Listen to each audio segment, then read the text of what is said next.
Et oui, je pense que vous m'avez reconnu Napoléon. Et, beaucoup m'ont connu comme empereur, mais peut-être que le mieux est que je vous raconte un peu ma jeunesse. En fait, je suis bien né en Corse le 15 août, bah oui, 1769 à Ajaccio, en Corse.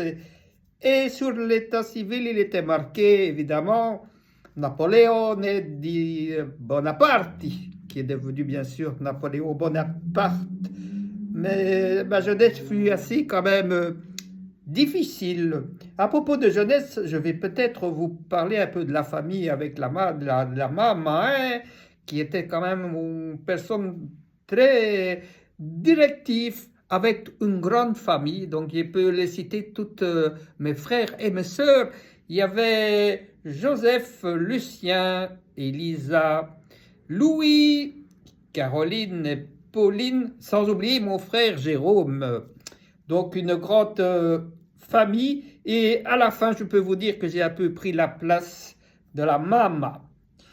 Et oui, empereur, comme je vous l'ai dit, encore une particularité, car l'histoire était aussi pour moi important.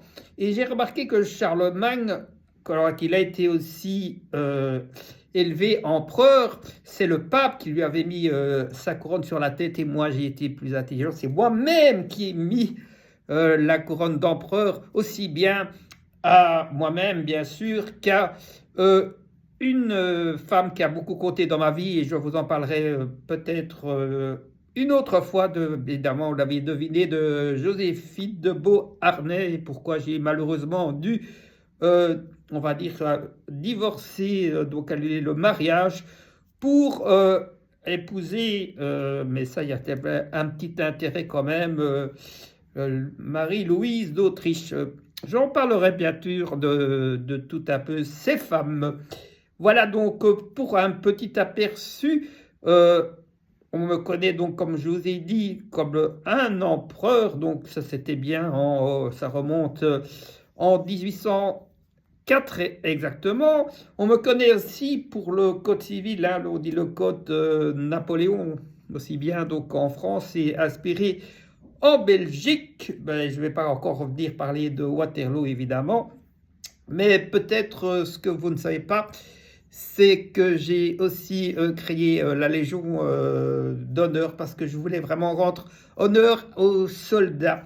Alors à propos de soldats, voilà, donc là pour vous, je me suis mis sur mon 31 comme on dit.